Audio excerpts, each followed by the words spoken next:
నమస్కారం ప్రజలారా, మా యూట్యూబ్ ఛానల్. నా పేరు రాజు. ప్రభుత్వ ఉద్యోగస్తులు తన జీతభత్యాలు గవర్నమెంట్ అన్ని సదుపాయాలు కల్పిస్తూ చేస్తున్న సమయంలో కూడా కొంతమంది అధికారులు అవినీతికి పాల్పడుతున్నారండి. అలాంటి అవినీతికి పాల్పడిన వారిలో ఏసీబీ చరిత్రలోని అవినీతి రికార్డు అండి.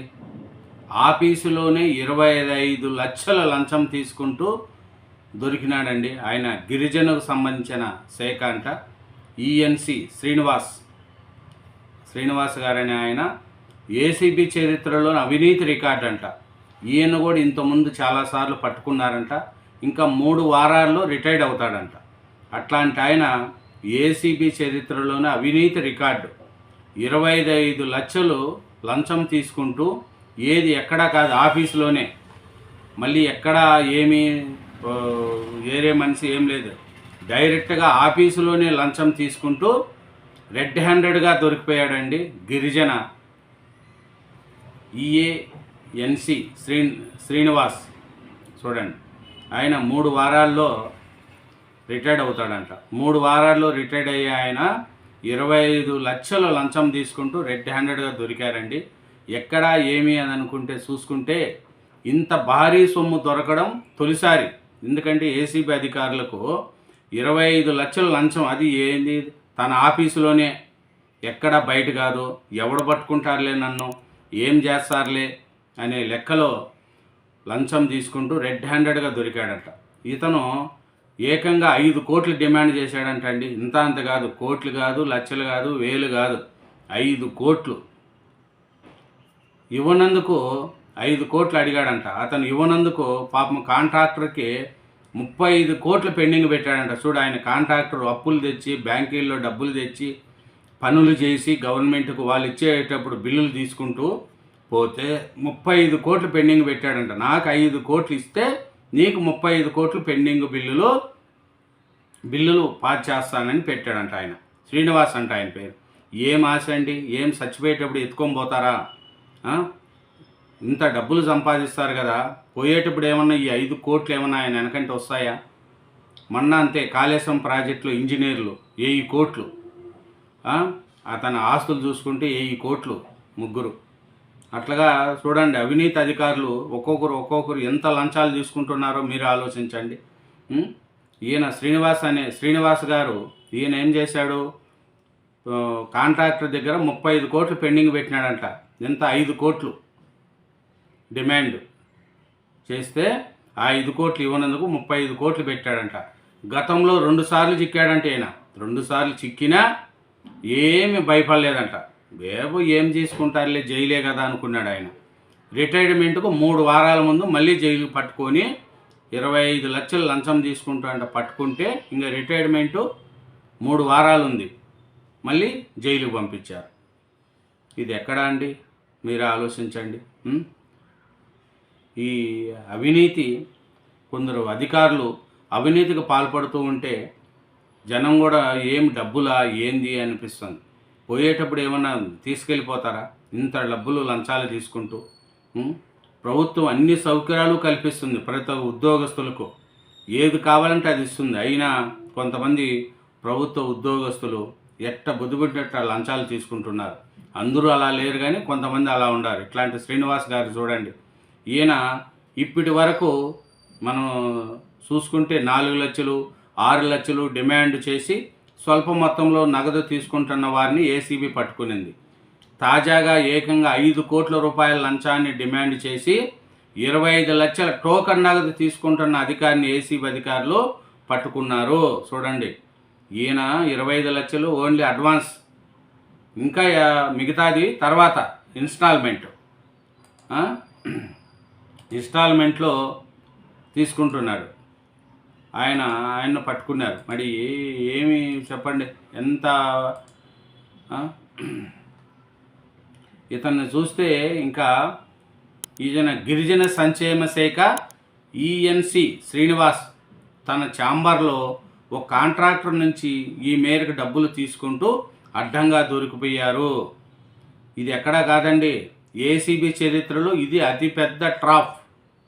విశాఖకు చెందిన సబ్బవరపు శ్రీనివాస్ విజయవాడలో ఉన్న గిరిజన సంక్షేమ శాఖ ఇంజనీరింగ్ కార్యాలయంలో ఈఏఎన్సీగా ఉన్నారు. కేంద్ర ప్రభుత్వ నిధులతో గిరిజన ప్రాంతాల్లో నిర్మించే ఏకలవ పాఠశాల భవనాల కాంట్రాక్టును విశాఖపట్నానికి చెందిన శ్రీ సత్యసాయి కన్స్ట్రక్షన్ అధినేత సిహెచ్ కృష్ణంరాజు దక్కించుకున్నారు. అల్లూరి సీతారామరాజు పార్వతీపురం, మన్యం, శ్రీకాకుళం జిల్లాలో ఏకలవ పాఠశాల భవనాలను నిర్మించారు. ఒక్కొక్క భవనం అంచనా వ్యయం 12 కోట్లు కాగా నిర్మాణం పూర్తయ్యేసరికి 15 కోట్లకు చేరింది. ఈ భవనాలకు సంబంధించి కృష్ణంరాజుకు 35.35 కోట్ల 50 లక్షల బిల్లులు రావాల్సి ఉన్నాయి. ఈ బిల్లుల చెల్లింపునకు ప్రభుత్వ నిధులు విడుదల చేసిన శ్రీనివాస్ ఏదో విధంగా కొర్రీలు పెడుతూ ఉన్నారు. చివరికి కొద్ది రోజుల క్రితం ఆయన తన మనసులోని మాట బయటపెట్టారు. 35 కోట్ల 50 లక్షల బిల్లులు చేయాలంటే 5 కోట్లు లంచం ఇవ్వాలని పట్టుబట్టారు. ముందుగా 25 లక్షలు ఇవ్వాలని షరతు విధించాడు. ఇప్పటికే ఆర్థికంగా ఇబ్బందులు పడుతున్న కృష్ణమరాజు విశాఖపట్నం ఏసీబీ అధికారులను ఆశ్రయించారు. దీంతో అటు విశాఖపట్నం, ఇటు విజయవాడ ఏసీబీ అధికారులు సంయుక్తంగా దాడి చేయాలని నిర్ణయించారు. ఏసీబీ డీజీ అతుల్ సింగ్ వెంటనే గ్రీన్ సిగ్నల్ ఇచ్చారు. నేరుగా ఆఫీసులోకి తీసుకొచ్చి లంచం ఇవ్వమని శ్రీనివాస్ ఫోన్లో బాధ్యత కాంట్రాక్టర్లకు చెప్పారు. ఆఫీసులోనే ఏం బయట గీట ఏం లేదు, మొత్తం ఆఫీసులోనే. కృష్ణమరాజు తన స్నేహితుల వద్ద నుంచి 25 లక్షలు తీసుకొని బ్యాగులో పెట్టి శ్రీనివాస్కు అందజేశారు. ఈయన ఈఎన్సీ ఛాంబర్లోకి వెళ్ళిన కొద్ది నిమిషాలకు Vijayawada ACB DSP Subbarao, Srikakulam DSC Ramanamurthy, ఇన్స్పెక్టర్లు భాస్కర్రావు, నాగరాజు శ్రీనివాసను రెడ్ హ్యాండెడ్గా పట్టుకున్నారు. శ్రీనివాసను ఏసీబీ కోర్టులో ప్రవేశపెట్టి జైలుకు తరలించారు. మరో 3 వారాల్లో పదవీ విరమణ చేయాల్సి ఉంది. చూడండి, మరి 3 వారాలే, ఏమి డబ్బులు, 5 కోట్లు అడిగాడంట. ఏమైనా కష్టపడి సంపాదించిన మాది. ఆయనలో కాంట్రాక్టర్లు ఎంతో వాళ్ళు బ్యాంకు రుణాలు తీసుకొని ఆడకట్టి ఈడకట్టి ఇప్పుడుండే రేట్లకు పడక, అయినా ప్రభుత్వం ఇస్తే ప్రభుత్వం బిల్లు ఇచ్చేటప్పుడు ఇవ్వడానికి ఈయనకేం బాధ? మీరు చెప్పండి. కృష్ణమరాజు పాపం ఆయన ఆస్తులన్నీ పోగొట్టుకున్నాడంట కాంట్రాక్టర్ కృష్ణమరాజు గారు. ఎందుకంటే 35 కోట్లు బిల్లులు పెండింగ్ పెడితే ఎక్కడి నుంచి వస్తాయి డబ్బులు? చాలా ఇబ్బంది పడినాడంట ఆయన. కృష్ణమరాజును ఈఏఎన్సీ శ్రీనివాస్ వైసీపీ ఆయము నుంచి లంచాల కోసం వేధిస్తున్నారు. డివినేషన్ అదనపు పనికి అనుమతులు ఇవ్వడం కోసం భారీగా డబ్బులు డిమాండ్ చేశారు. బ్యాంకుల నుంచి రుణాలు తీసుకొని పనులు చేపట్టిన కృష్ణమరాజు అప్పులు చెల్లించకపోవడంతో బ్యాంకులు ఆస్తులు వేలానికి నోటీసులు ఇచ్చారు. తన పరిస్థితిని కృష్ణమరాజు ఈఏఎన్సీకి వివరించారు. బిల్లులు మంజూరు చేయకపోతే తనకు ఆత్మహత్య శరణమని ఆవేదన వ్యక్తం చేశారు. దీనికి శ్రీనివాస్ స్పందిస్తూ సచ్చే సావు అని సమాధానం ఇచ్చారు. చూడండి, నాది పరిస్థితి ఇట్లా అయిపోయింది అని కృష్ణమరాజు గారు పాపం ఆయన దగ్గర పోయి అడుక్కుంటే, బ్రతిమాలుకుంటే, చచ్చిపోతే సావు, నాకు ఇవ్వాల్సిన 5 కోట్ల డబ్బులు నువ్వు తెస్తేనే నీ 35 కోట్ల 50 లక్షల రూపాయలు బిల్లు పాస్ చేస్తా అని శ్రీనివాస గారు అతను ముఖం మీద చెప్పాడంటండి. శ్రీనివాస్ ఏసీబీ అధికారులకు పట్టుబడడం ఇది 3వసారి. 2001లో విశాఖపట్నం ఎస్ఈ కార్యాలయంలో ఏఈగా మొదటిసారి, శ్రీకాకుళం జిల్లా సీతంపేటలో ఎగ్జిక్యూటివ్ ఇంజనీర్గా పనిచేస్తూ 2014లో 2వ దఫ ఏసీబీకి పట్టుబడ్డారు. సబ్బవరపు శ్రీనివాస్ చీఫ్ ఇంజనీర్ పోస్టుకు అనర్హుడని గత ప్రభుత్వంలో విజిలెన్స్ కమిషన్ నివేదిక ఇచ్చింది.